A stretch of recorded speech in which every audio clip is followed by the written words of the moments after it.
ça n'en finit plus avec les retournements de situation sur ce fameux PLF 2025 et le LMNP. Regardez bien cette vidéo jusqu'au bout parce que vous allez voir qu'il y a une bonne lueur d'espoir pour que le LMNP ne soit finalement pas dégradé avec la fameuse réintégration des amortissements dans le calcul de la plus-value. Ou du moins, peut-être que ce ne sera que pour les loueurs saisonniers. En tout cas, c'est l'objet de la vidéo aujourd'hui. Et je vais vous expliquer simplement pourquoi ce retournement de situation et ce ping-pong depuis quelques jours. Alors globalement, très simplement, le PLF est déposé par le gouvernement puisque c'est un texte qui a été travaillé et étudié. Ensuite, à la publication, les députés peuvent déposer des amendements. Les amendements, c'est-à-dire, voilà, moi j'ai pris connaissance du texte et je souhaite apporter une modification parce que je trouve qu'il n'est pas juste ou en tout cas qu'il y a des choses à améliorer. Pour que ces amendements soient validés, il faut que la commission de finances les accepte. C'est pour faire un petit peu le tri et que les gens déposent pas non plus n'importe quoi. En fin de semaine dernière, donc juste avant le week-end, il y a un député qui a déposé un amendement qui a été validé par la commission des comptes, expliquant que le gouvernement fait fausse route et qu'en réalité, ce n'est pas tous les loueurs meublés qu'il faut sanctionner avec la réintégration des amortissements, sachant qu'on est déjà dans une tension en ce moment au niveau du logement, donc ça veut dire que si en plus on dit aux investisseurs, voilà, le peu d'avantage fiscal que vous aviez, on vous le reprend, les gens vont moins investir et donc il y aura moins de logements rénovés, moins de dynamique dans l'économie, moins de logements disponibles, etc. Et en plus avec la fameuse loi climat qui est quand même un des éléments majeurs du gouvernement, si on enlève la partie investissement,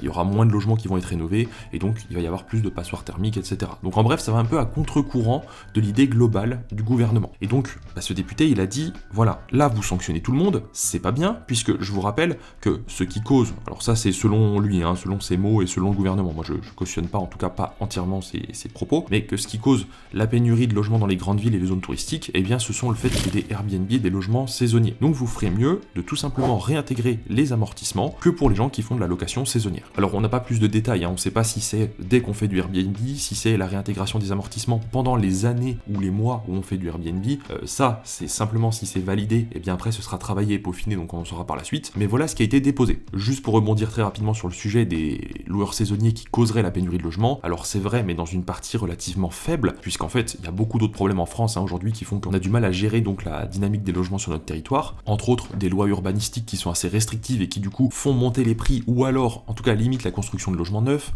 le fait qu'on ait des administrations ultra centralisées dans les grandes villes, donc forcément ça crée un hub d'emploi autour d'un petit point et donc du coup ça crée une tension autour de ce point. Voilà, il y a beaucoup d'autres facteurs que les loueurs saisonniers. On a fait une vidéo d'ailleurs sur le sujet qui est assez intéressante, vous pouvez la regarder, je vous l'affiche à l'écran, et il y a également Explore Media qui a fait une vidéo sur la tension dans les grandes villes que je vous mets à l'écran, je vous invite à la regarder. Nos deux vidéos concluent à peu près la même chose, mais c'est très intéressant en tout cas de se pencher dessus. Bref, l'idée n'est pas tant de débattre de ce sujet, c'est simplement de vous dire que l'amendement a été validé par la commission de finances et donc que cet amendement va être étudié et que potentiellement ça peut être validé uniquement dans ce sens-là. Donc déjà ça donne une lueur d'espoir. Sauf qu'il y a encore eu un retournement de situation, puisque finalement, après étude des amendements, la commission de finances n'a finalement pas accepté le texte modifié avec tous les amendements. Alors on parle pas que du LMNP, c'est le texte global qui traite de tous les sujets qui sont en lien avec le PLF. Donc du coup, en fait, d'une certaine manière, on repart un peu à zéro sur le texte initial. Donc ce qui avait été déposé n'est plus, donc là on repart à zéro sur le texte. Je pense qu'on en saura plus dans les prochains jours. En tout cas, ce qui est intéressant de voir, c'est que globalement, la plupart des partis, sauf le Parti Socialiste et la LFI, avaient rejeté le PLF tel qu'il était présenté sur de nombreux sujets.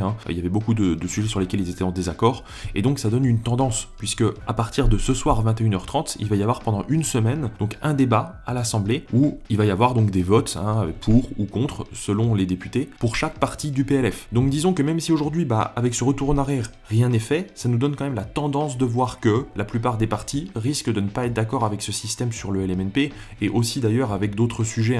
Il y avait l'augmentation de la flat tax, on avait la fameuse fin des plus-values sur les résidences principales si on conserve le bien moins de 5 ans et qu'on rachète pas une résidence principale derrière. Voilà, il y a eu beaucoup de choses qui ont été proposées et qui n'ont pas fait l'unanimité. Donc, le prochain épisode à suivre, pour être déjà un peu plus fixé et y voir plus clair, même si ce ne sera toujours pas définitif parce qu'ensuite ça doit encore être validé par le Sénat, c'est dans la semaine. Alors ça va être débattu, je ne sais pas exactement quand, c'est entre ce soir et vendredi soir. On va voir à quel moment c'est traité. Bien évidemment, on vous tiendra informé dès qu'on a du nouveau sur la tendance ou sur quoi que ce soit. Donc n'hésitez pas à vous abonner pour rester bien informé de l'actualité. Et dès qu'on a du nouveau, on vous sort une vidéo en express comme d'habitude. En attendant, on a sorti des vidéos qui simulent le fait que les amortissements soient réintégrés dans la plus-value. Je vous mets les vidéos qu'on a fait en lien avec le sujet à l'écran. Vous pouvez aller les voir, ça vous donnera un aperçu du monde de demain si jamais c'est validé dans ce sens-là. Merci à tous d'avoir suivi et je vous dis à très vite pour une prochaine vidéo.